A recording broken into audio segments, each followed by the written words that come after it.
Hello, my name's Julie McCrossan, and it's my pleasure to welcome you to this Bomber Command Association in Australia Christmas message. I'm hosting this today because my dad, Bob McCrossan, was a Pathfinder pilot, and my mum, Marjorie, and her sister Ivy were both WAFs. So I have a loving relationship with this community. We couldn't gather together as normal at Parliament House in New South Wales, and so instead we're gathering together in this video through cyberspace and Zoom. And we're also grateful for the special message from Sir Angus Houston. So look forward to meeting and welcoming a whole lot of members of the Bomber Command family.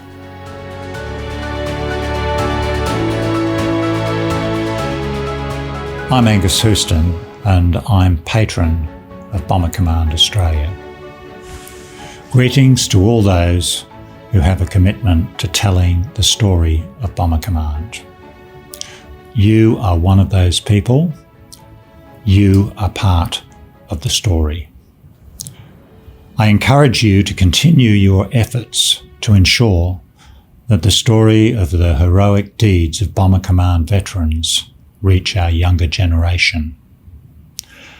Little is known in our community about the service and sacrifice of the men and women of Bomber Command. I personally support any effort to bring the story to life. Today we are focusing on those veterans who remain with us, men who not only survived the war, but have survived to live into their 90s, and some who have lived into their hundreds. These men and women who served in the Royal Australian Air Force have lived for decades with the sorrow that is always with them of those young mates who were lost.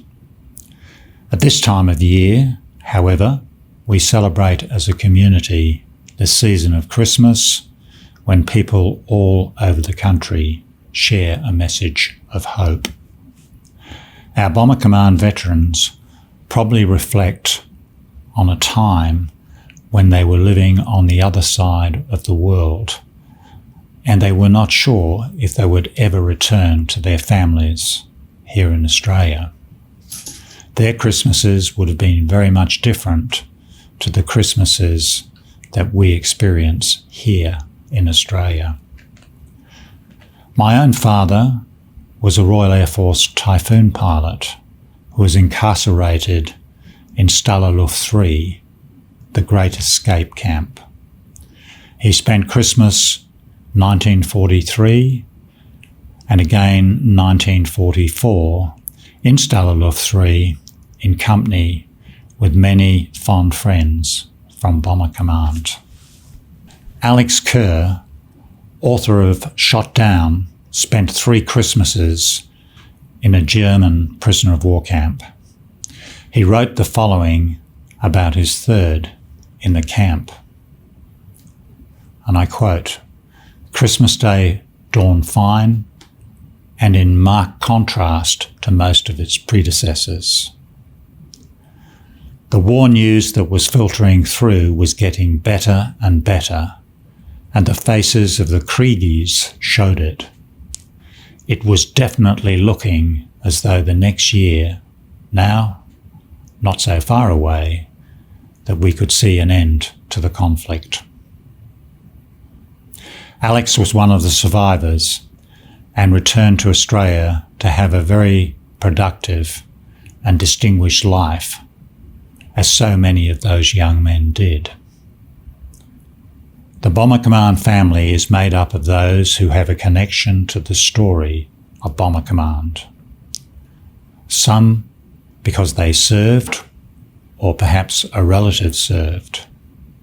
Some, an interest, and for others, it is a recognition that it is one hell of a story. As your patron, I appreciate that there are many who work behind the scenes, bringing the story to life. The driving force and inspiration behind this short film is Julie McCrossan. I'd like to thank her for her work supporting this film. I'd also like to thank the members of the Bomber Command family who have donated towards the cost of the film. I'd especially like to thank the veterans who have agreed to be interviewed, some learning to use Zoom for the very first time. It has been a challenging year. We in Australia have shown the spirit that overcomes hard times. The crews of Bomber Command and those who supported them experienced the most challenging of times. We know that spirit endures in those still with us, and we honour them this Christmas. I'd like to wish everyone a very happy Christmas and all the very best for 2021. I look forward to seeing you all again sometime in the new year.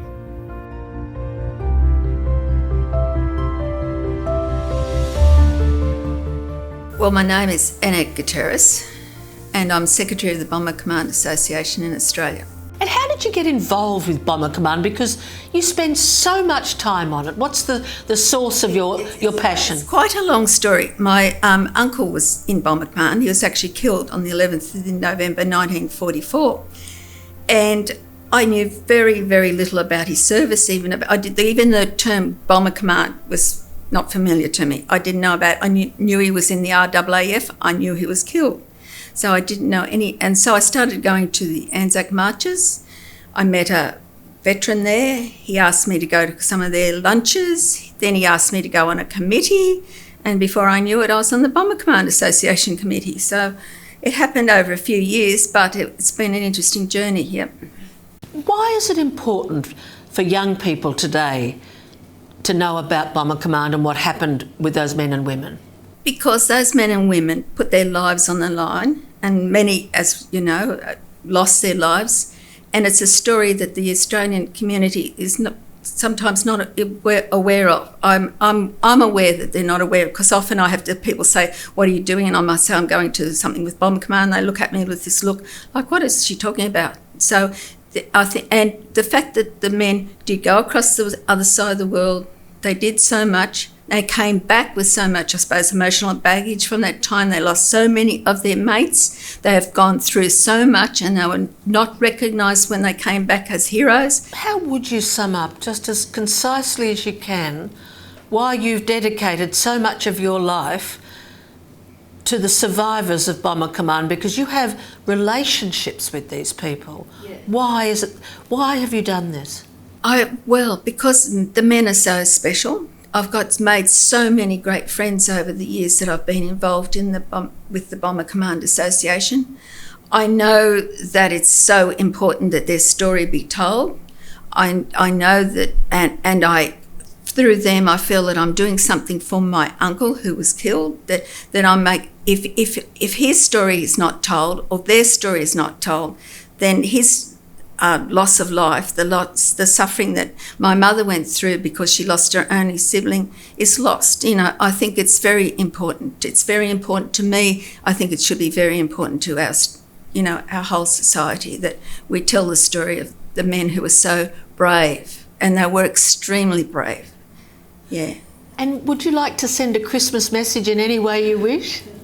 Well, I'd like to wish everybody right across the world, because I'm hoping that we'll be able to get this film around to our Bomber Command family, which extends across the world, and wish everyone a very, very happy Christmas. Yeah.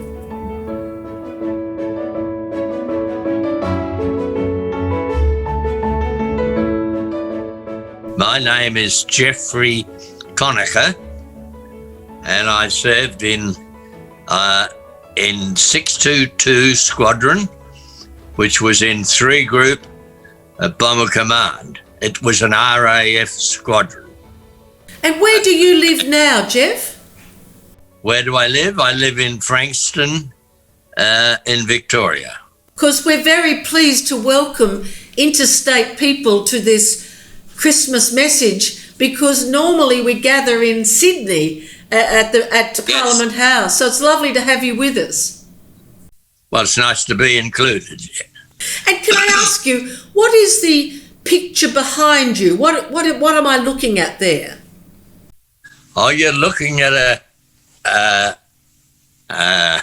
very distinguished photograph. It's of a fellow named Leonard Cheshire, Bomber Command. He is a VC. He's got 3 DSOs and a DFC.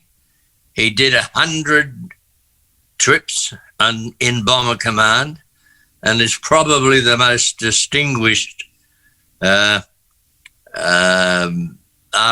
veteran of Bomber Command. And is that a picture of his plane? Yes, he's flying in to a landing somewhere. Fantastic. Well, it's a wonderful backdrop to our conversation. Could I ask you, what role did you play on your crew? I was a pilot, and I noticed the questions said, how did you pick or how did you meet your crew, or how did you get your crew, or something of that. But I selected my own crew, as all trainee Bomber Command pilots did, at Operational Training Unit, or OTU, which was one of the training bases that we went through. And you picked your own. They got all the navigators, bomb aimers, gunners, all wireless operators, all in a room together, and you just went around and picked your own crew. I've always found that a fascinating part of Bomber Command. Yes, Can you just explain to me, what did you look for as you walked around that room to choose the men when your lives were going to depend on each other? Well, they were. It was an extraordinary situation, and the routine that they went through, you were left entirely to it, and you just walked around. And fortunately, a couple of young fellows came up to me and said, "Have you got any gunners?" And I said, "No, I haven't. I haven't got anything. I haven't even started." And he said, "Well, we could be your gunners." Now, one was from Yorkshire and one was from Wales. So they were a great help. They chased around, and I just stood talking to other pilots, and they'd come back and they'd say, "This is a navigator. What about him?" So I'd have a chat to him for a while, and I'd say, "Yes, he'll be fine." So that's how it was done. It's absolutely amazing. Look, this is a Christmas message. So do you have a memory of a Christmas during the war? What was Christmas like? Well, I had a look at my logbook and one thing and another to see what I was doing at Christmas. Well, I was there for 2 Christmases, in 1943 and 1944. In 1943, I was on only for a month. When you went to England, you did another month in tiger moths at night, mainly at night, so that you could get a look at what the lighting system was, and the I think it was called a DRIM system, which was the one that lit up all your landing field and runways and that sort of thing, and just to get used to England by night. And that's where I was. That was at a little place called Cliff Pypard in Wiltshire, and I was there for the whole of December. So that was in 1943, and in 1944, I well remember that Christmas because 10 days previously, or 11 days previously, I'd got married. So that was the Christmas in 1944. But I only had 2 days off. For time reasons, I just have to ask you 2 more questions, if I may. And one is, Sure. do you think it is important for young people today to know about Bomber Command, and if so, why? It's part of our history, so our military history, I suppose. So, and a very important part, because as you well know, the death rate in Bomber Command was sort of 1 in 2. So it was. They lost more in Bomber Command per head of population, like people in it. For instance, roughly there was 125,000 were in Bomber Command, and 55,000 of them lost their lives. So that's just an indication of the importance, I think, in military history of Bomber Command. What we did is open to debate these days as to whether we did the right thing or the wrong thing, but your father would know all about it, because he was well and truly in it as a pathfinder. Can I ask you, a lot of people watching this are obviously veterans of Bomber Command and the WAF included, plus their family and descendants. Could you just give them a Christmas message, wish them a Merry Christmas, if you would, in whatever words you choose? I wish everybody who's watching this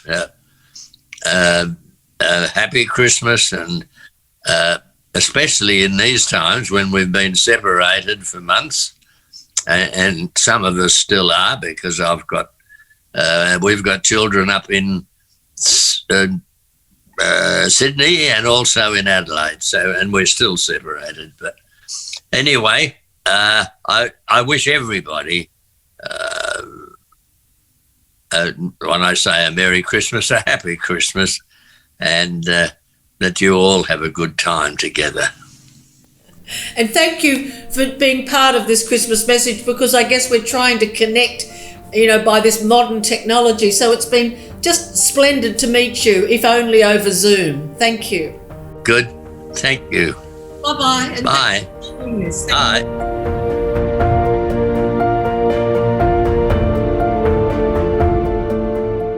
My name is Peter Watson.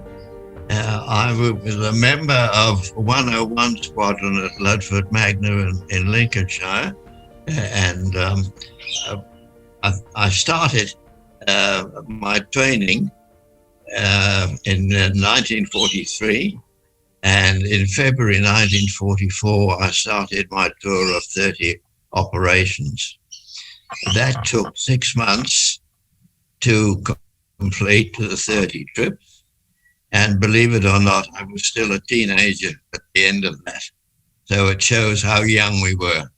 Amazing. And what was your role on the crew? I was an air gunner, and I lost my first crew in a crash, and I joined a second crew, and I saw the rest of my tour through with them. Can you explain for younger people watching this what a miracle it is, really, that you survived 30 tours? Mathematically, the odds were against you, sir. Yes, I took the liberty of looking up some official figures, and they're shocking to really appreciate. But 87 out of the 100, every 100 men who went on a squadron to do their tour, only 13 survived. The other 87% were either wounded or taken prisoner or killed. So your luck had to be on your side. And after one raid, which was notorious, called Nuremberg, we lost over 100 planes of the 800 that went that night. And it being our 5th operation, we wondered whether we could manage the other 25 that we still had to do. But we did. Luck was on our side. Christmas, in the midst of all of this, do you Did you have a Christmas there, and what do you remember about it? The only Christmas I remember really well, sadly, my best friend was lost the night before Christmas Eve over Bremen, and so it was rather a dull Christmas day. What can you say? Well, there's not, you were young, and you just put up with it. You didn't know what was in front of you, but there was a camaraderie, if you can imagine, that was very, very strong. Why is it important for young people today to know about Bomber Command and the sacrifice of the men and women that you served with? I think it would probably give them an appreciation of what you have to expect to do if your country is at war. And I would have total confidence that the young people of today would do just as well if they're called upon. Just finally, I'd ask you to give a Christmas message of goodwill to your fellow veterans and their families who are watching this in whatever words you prefer. What I would like to say is, because our losses were so severe, and because we want younger people, grandsons, granddaughters, who are either members of the club or their parents, to recognize that if you do the right things, things will come out well for you. But in many cases, if bad luck was on your side, there was nothing you could do about it. But I would like to ask all those who are still listening to join me in remembering those absent friends. Remember the old ode about going down in the sun and in the morning. We will remember them, so lest we forget. Lest we forget. Thank you so much, Peter. I really, really appreciate it, sir. Thank you, and a very happy Christmas to all our members. And you too. Thank you. And could you thank, if that's your son there, I'm not sure, a member of your family, thank you so much for helping. Yes, my grandson is here. Yeah, I'm the grandson, yeah. Hello, grandson. I'm Julie. Lovely. I really appreciate it. I'm a daughter of a pilot. So I really, really appreciate you helping out. Thank you. No, that's fine, Julie. Thank you very much. Thank you. Goodbye. And happy Christmas. Happy Christmas.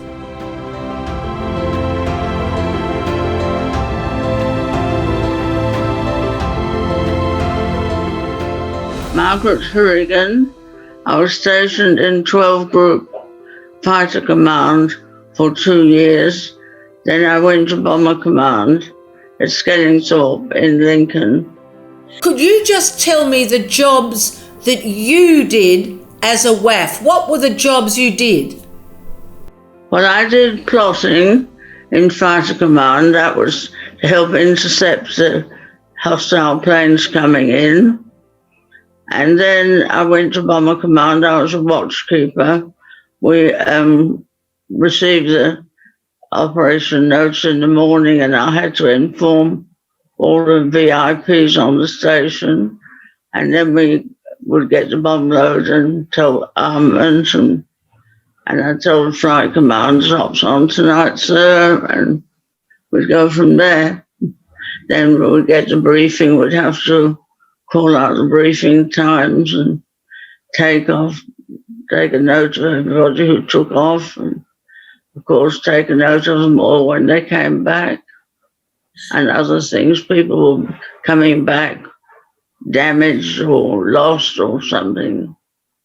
They'd come roaming around Lincoln. We'd have to tell people we've got a lost Lancaster. How do you remember the boys, the young men going up in those planes? What's in your mind and heart when you think of those men? They're all so happy.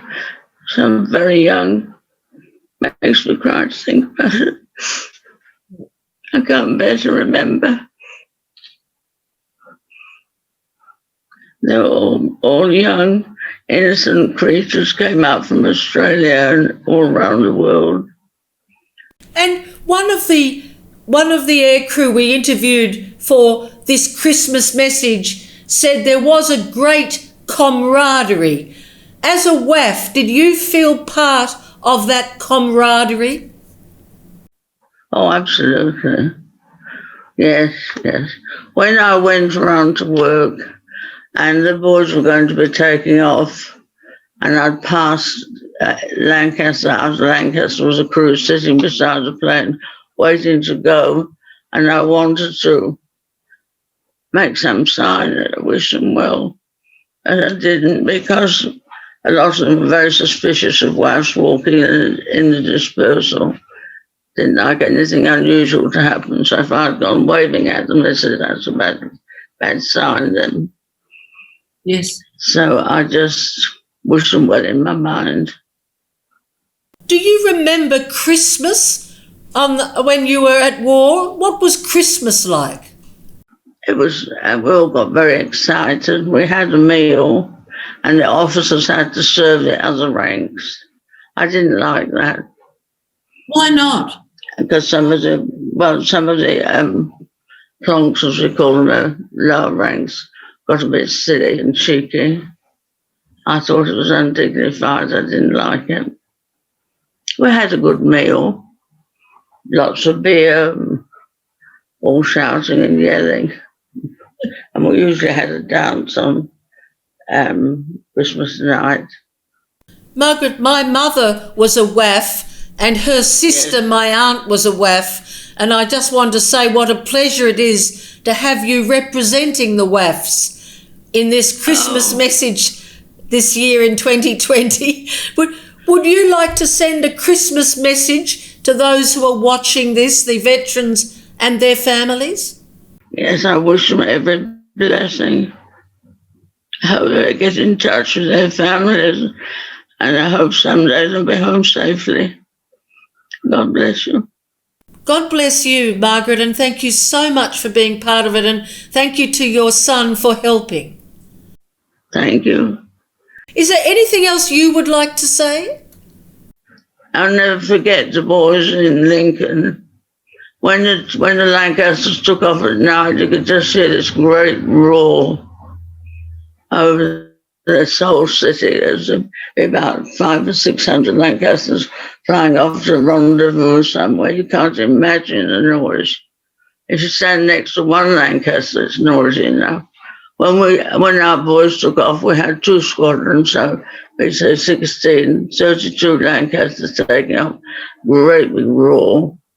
We all used to go and watch them take off and stand at the end of the runway and as they went home.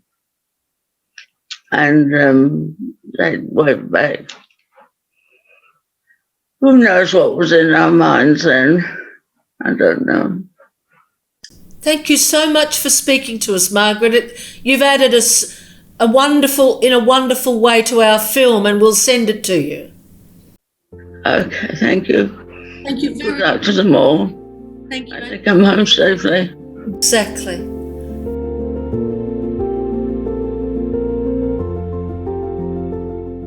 Ron, can you tell me what squadron were you in and where did you serve? I was in Yorkshire, and it's 102 Squadron. Okay. And what was your role on the aeroplane? What did you do on the aeroplane? Well, I was the captain of the aeroplane. In fact, the last time, pardon me, as we left UK, it was just a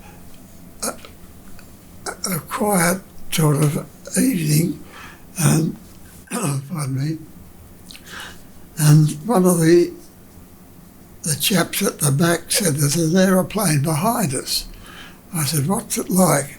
He said, "I don't know." And then he came up almost beside us. I turned round and I could see it was one of the German ones, and they had a habit of getting under your wing and shoot up, and the moment that happened, of course, all your fuel is lost and the aeroplane is lost with something like that. And I saw that he was sneaking forward, so I said, righto, get your guns ready and let's attack him. It's either we knock him out or he knocks us. So we knocked him out. And it's a tough business, put it like that. It is a tough business.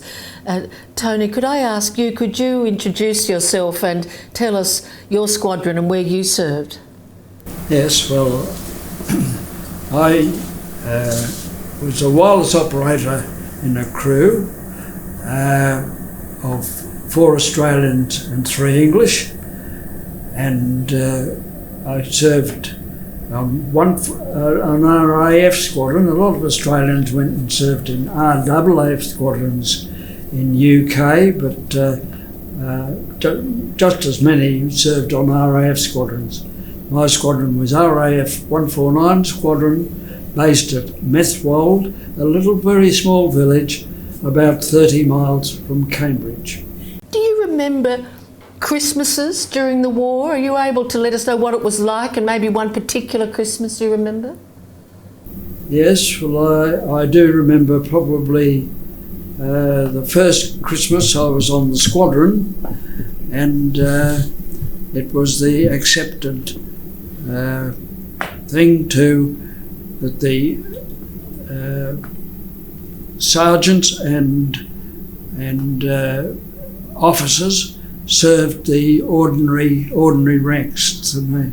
So that was at Methwold, yes.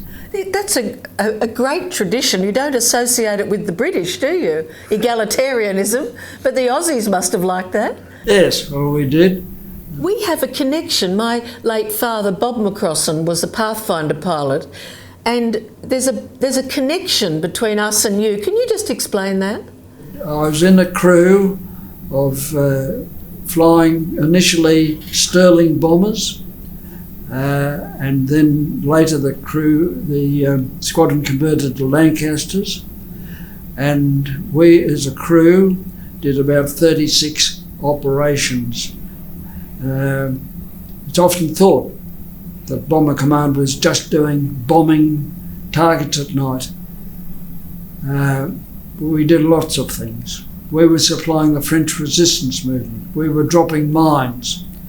Anyway, we became a Lancaster crew too, and the bomb aimer in our crew, an Australian, Jeff Jones, he we finished our tour just before Christmas 1944, and I think Jeff had fallen in love with one of the WAFs on the squadron, Sheila. We all knew her, and she was nicknamed Ginger. She had a reddish hair, and so we Australians were starting to get sent home, but Jeff volunteered to do another tour. It was a Pathfinder squadron. He got interviewed, specially interviewed to be on that squadron by the head of Pathfinder Force, and who should be his pilot on the second tour was your dad. My dad, and I grew up hearing about Sheila. I didn't know she was known as Ginger. Just seems remarkable in 2020 we're sitting here together having such a connection. Ron, can I ask you, you've got some gloves in your hand. Could you just show us those gloves? Yes. Are they the gloves that you wore when you flew the aeroplane? Well, if you need something to be warm, you need something like this to have. It was very cold on the planes, wasn't it? Sometimes, yes, it can be very cold indeed. So I've been to some of the museums in the United Kingdom, and there were all different ways to try and keep you warm that, I had the impression it was very cold indeed. Can I just ask you, my understanding is that you went to the opening of the memorial, the Bomber Command Memorial at Green Park, opened by the Queen. I thought it was, and the Queen came along and said thank you. And I was so pleased the Queen came to say thank you. I was seriously grateful. Can I ask you, Tony, why do you think young people should know about Bomber Command?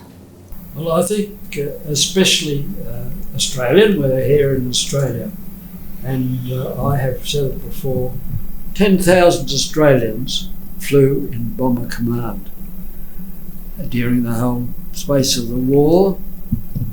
3,486 were killed in combat, as they say, some 400 in aircraft accidents, so a total of 40%. I think it's very important that the young people today understand the sacrifices that those who flew in Bomber Command went through. I very, very proud to have been one of those. I'm very lucky to have one of those who came back, as the whole of our crew did. A wonderful thing that you all came back. The Bomber Command Memorial at Green Park, it took a long time before there was a memorial to Bomber Command in Britain, and it was based mainly on the donations of many individuals. I'm proud to say I made a donation from Australia myself. When you got there and the Queen opened that moving statue and its columns and so on, yes, what was happening in your heart as you sat among Bomber Command survivors and saw that? Well, you couldn't help remembering all those friends of yours that didn't come back, and realising that great memorial was in honour of them rather than of you. Yes, but the Queen, as you said, the Queen was there. There were hundreds of veterans, Bomber Command veterans from, of course, UK and from Canada, Australia, New Zealand. One of the officials came up to a small group of us, I think we were mainly Canadians, and said, "Would you fellas like to meet Prince Charles?" And I said, "Oh yes, I think I may be able to fit that in." I didn't quite say that. But anyway, we did meet him, and then I became very formal and said, "Sir, I've got the honour today of being one of the 107 Australians that are here on this wonderful occasion of Majesty unveiling the memorial." Well, I want to thank you both so much for coming.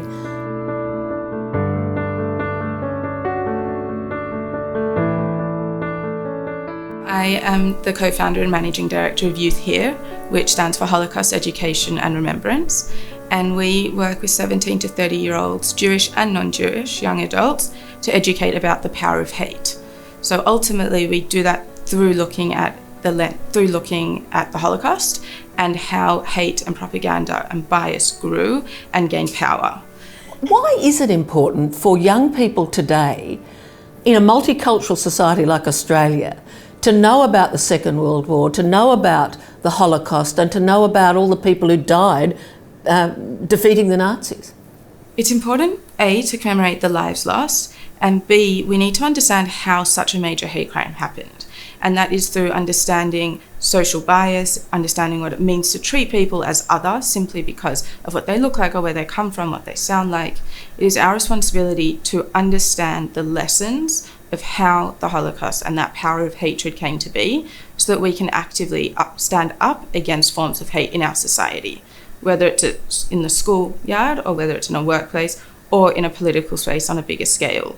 We need to study history to understand the deepest and darkest parts in order to work towards never letting it happen again. What have you learned about Bomber Command? Was this a new part of history for you? My grandfather was a pilot with the Allies during World War II, and it's something that my family's never really spoken about. So in preparation for this, sitting with my parents and discussing that has been something new for me, and especially given my role with Holocaust education, it's something I've never understood or discussed. So it really opened that channel for me within my family. And do you know where your grandfather served? There's not very many details. He never spoke about it. There's a few mentions in different articles and books of his service, but he was one of the people that found it best to move forward by putting that part of his life away. And that has to be respected, and those boundaries are really important for survivors of Bomber Command, of Holocaust survivors, of everyone. Exactly, it's so personal.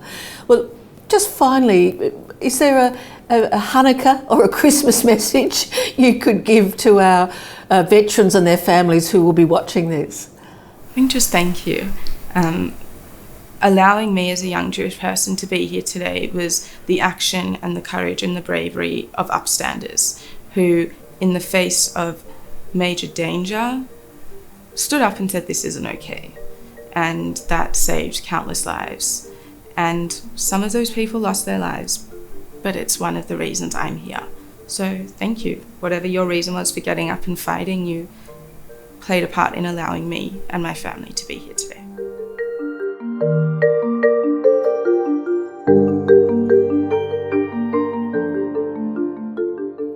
My name is Douglas Ross Arrowsmith, and I was on 460 Australian Squadron at a place called Binbrook, which is near Cleethorpes. And what was your role in the crew? I was the pilot. I had two crews. One I did had 35 operations, and then I volunteered with a different crew to join Tiger Force to come out to the fight against the Japanese. Do you remember any Christmases during the war? Yes, I was on the squadron in Christmas 1944, and we'd been on Christmas Eve. The squadron joined just a small number on the raid on Cologne, and we were diverted. We couldn't get back to our own base because of fog. Our son was asleep, and we landed at a United States base where they had the B-17 bombers, and so we stayed there for, unfortunately, for 2 days, but we had the Christmas American turkey and all the goods and eats, but we didn't have any money, so we couldn't celebrate. But unfortunately, on that particular raid, there was a crew flying off a skeleton, and his crew were lost. So that was on Christmas 1944. So it's a mixture of emotions in that story, isn't it? Oh, yes, of course, yes. I wonder, would you like to wish your fellow veterans and their families a Merry Christmas? I'll just show you something. Yeah. Oh, wow. So tell us what that is. That's my flying helmet. And that's your actual helmet. Yes, I can see it. Did you wear that during the war? You wore that, obviously, as soon as you hopped into the seat of the aircraft to fly, and it stayed on with the thing for the oxygen and the speech on your nose over there, and it stayed there for the whole of the bombing raid. So the longest bombing raid that I did was one on Chemnitz, and of course we Dresden. Let's not talk about that one. So 9 1/4 hours, and that wasn't very comfortable, of course. Well, Would you like me to send you a couple of photos of my crew, just to... that would be wonderful. And Ed, thank you for your thought in asking me, but also I'd like to congratulate you on your efforts and say thank you for this. And I wish you and all the rest of your crew and all those who may be able to see this small part a Merry Christmas and a Happy New Year. Thank you so much, Doug. Thank you. Merry Christmas. Okay, ta-da.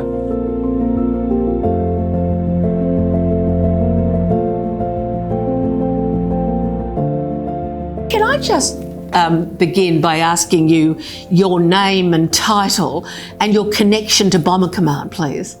Well, my name is Jeff Usher, or Jeffrey R. Usher in full, and I'm I'm involved with the Air Force Association in New South Wales.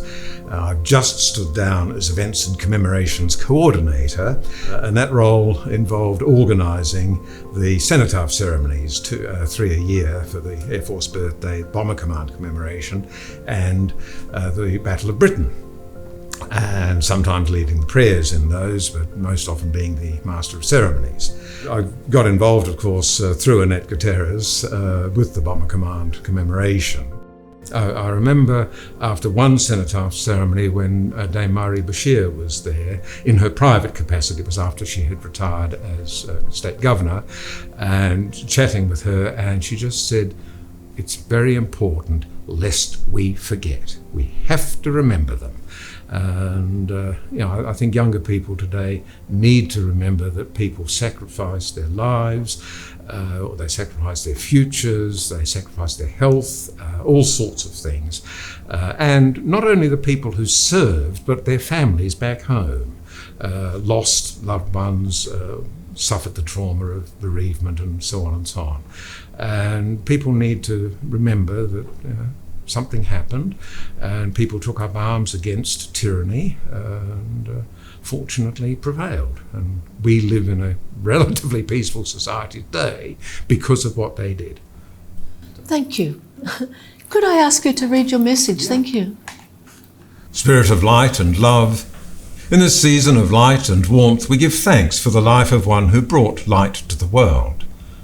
We give thanks that his humble birth 2,000 years ago and in a distant country holds meaning for us as a cause of celebration and joy.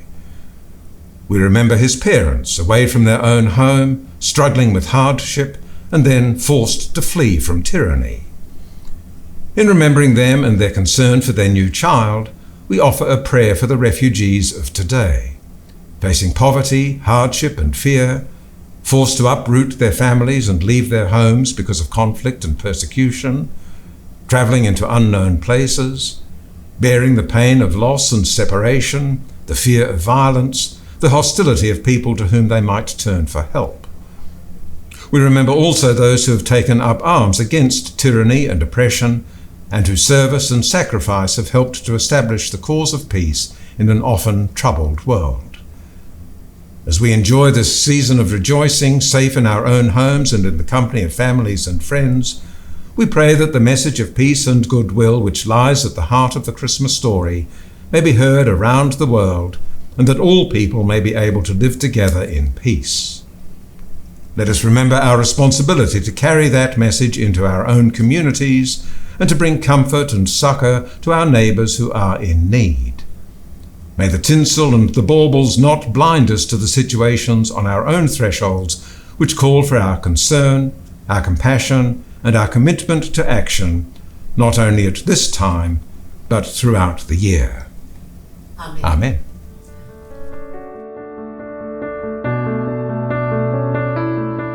Well, ladies and gentlemen, that's all for our special Christmas message. Thank you so much for joining us. And I want to wish you a very Merry Christmas. And I want to give a big thanks to Annette for all she's done to make this possible. See you in 2021.